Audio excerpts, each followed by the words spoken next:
are here with Mr. Richarz. How you doing? I'm pretty good. How is everybody? Good, yeah, hanging in there. Yep, just here at home. Inside. Yeah, inside. We want to ask you, how did you get interested in music and teaching? Like, when did you know you wanted to go into it full time? Well, as far as music goes, I had dabbled a little bit playing trumpet in fifth grade, and then my family moved to a place that didn't have band in sixth grade, and I took it up again in seventh grade, but I didn't really know what I was doing. I was kind of fumbling around, and then in eighth grade, I had a kind of an epiphanous moment where I saw a performance by one of the college jazz bands, and I somehow happened to know that the guy who led that band also taught trumpet to the best trumpet player in my school band. So I went up to him afterwards and asked if he would give me lessons. And he said, sure. I mean, I was just so wowed by this music. And so I went home and told my parents that I wanted to take trumpet lessons. And I had this, guy that would do it. And of course, you can imagine any parent would be thrilled to have their kid come home and voluntarily ask to take, some lessons on something like that. So I got started with private lessons, which, by the way, that was so long ago, they cost $2 a lesson.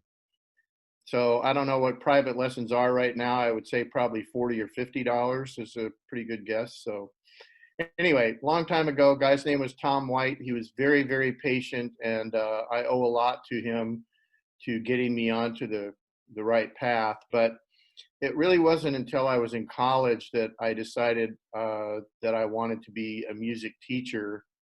And so I found, I had a lot of people encouraging me to go into teaching because they thought that I had a certain natural affinity to it. And I enjoyed it. So I did. Thank you.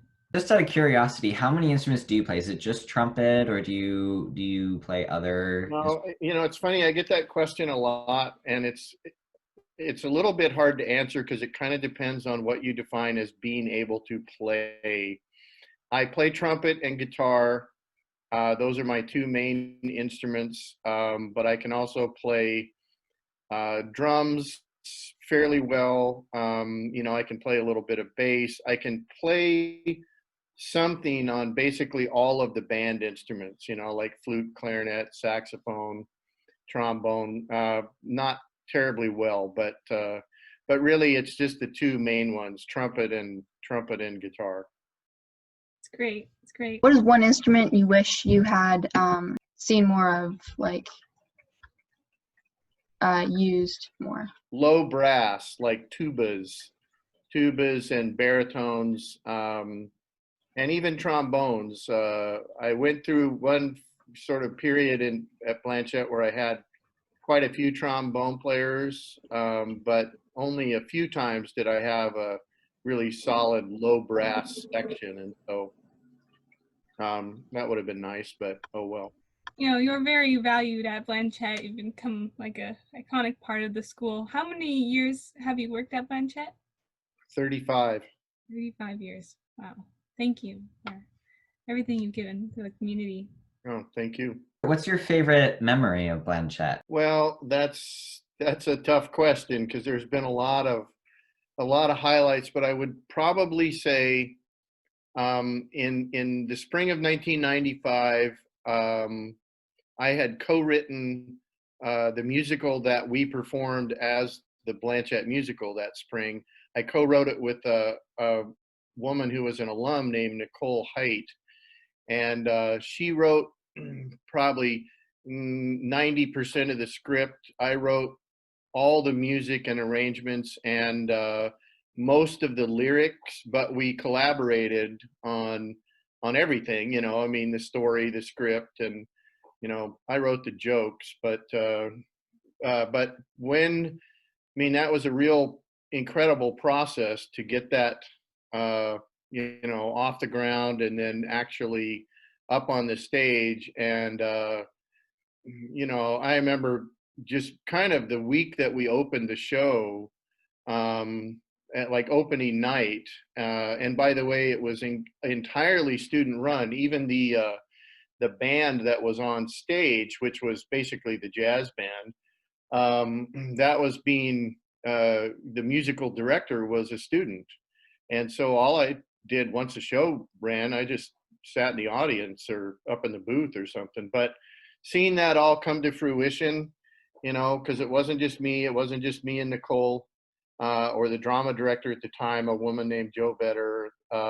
It was, you know, everybody, the students, you know, and it was a real leap of faith for the students to want to participate in this thing, because they're like, you know, the band teacher's writing a musical, what, you know, what is it about, you know, and all that. So it was called Rising Star, and it was cool. And then we, you know, later did a cast recording CD, you know, so that's probably my favorite of all good memories. That is awesome. I hadn't heard of that. That is amazing. I can send you, I'll send you some of the songs if you want. Yeah, I'd love that. So the band plays at a lot of events, and they're always so good. What was your favorite event or type of event to do at Blanchette? Well, I probably would have to say the Big Band Bash that we used to do with the jazz band and the jazz choir. You know, we did it for a long time, and now we sort of morphed it into the Spotlight Cabaret, which is super cool.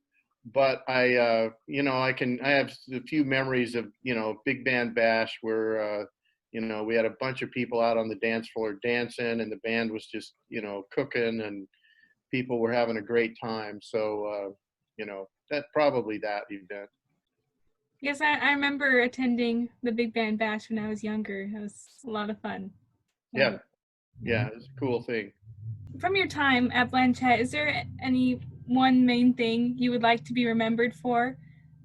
I just hope people know that I always gave it my all, you know, and I was always thinking about how could I give the students the best experience possible, you know, and, you know, so I guess that would probably be it. And also I think, you know, well, I don't know, maybe people will remember this, but, you know, I also wrote a new version of the fight song, right? A new fight song and a new alma mater in the year 2000, which are the ones we use now. And so I figure that's kind of my legacy will go on. I use the lyrics that already existed because students had written those. I did some research and found out that students had written those back in the late 50s or so. But the fight song used to be Notre Dame. They just put the different words on it. And then the alma mater was kind of I don't even know, it was a song that had not been written to be our alma mater. And so I took those lyrics and wrote those two pieces, and we debuted them at the same time. And so it's kind of cool to know that even though I'll be gone, hopefully those will still live on.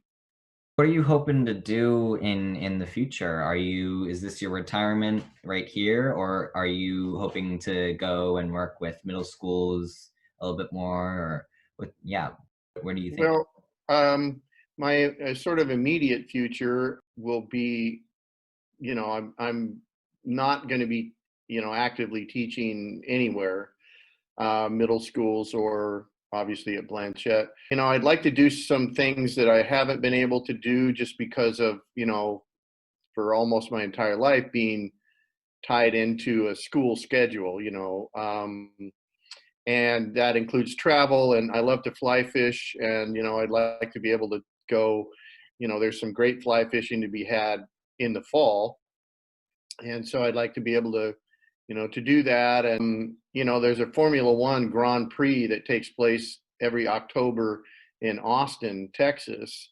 And I really wanted to be able to go do that, but just impossible, so that kind of thing, and I can't imagine that I'm really done teaching. I feel like I still have some things that I could offer that might be of value to students, but I'm not sure yet really what that's going to look like, you know. But I'd like to help out where I could, and wherever I can. And I am going to still keep performing. I play in that Pink Floyd tribute band called Green Floyd, and I'm going to continue playing in that. That's a lot of fun. Although all our gigs for the summer are canceled, but um, so hopefully at some point we'll get to play again. So Yeah. Well, our last question is from Claire. How did you form Green Floyd? How did that start? well, it's a kind of a little bit of a funny story, because it was a very organic thing. Craig Shell, that used to be our choir teacher for a long time, and he and I are super good buddies. Part of our job at Blanchette was organizing and running the talent show. And so many years ago, Mr. Boshin said, well, you guys are really good. You should do something at the talent show, And so we said, okay. And so we came up with playing Pink Floyd's Wish You Were Here.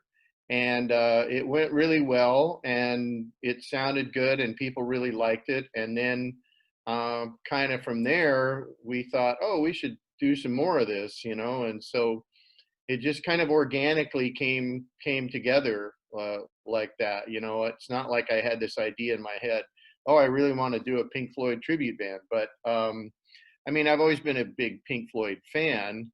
And so, but once we did Wish You Were Here and at the talent show, then it kind of just happened. And the first version of Green Floyd, everybody worked at Blanchette. Our drummer was the guy that at that time ran the tech department. Keyboard player was Mr. White, that taught the orchestra and in the grade school band program.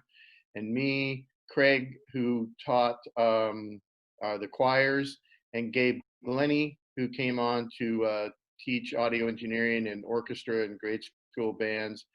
And then even our sax player, he didn't work at Blanchette, but he was a former student of mine. So everybody was connected with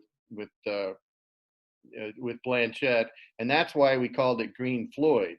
We were playing for, used to be the drama fundraiser, Raise the Curtain, and we played out in the lobby before the event actually got started.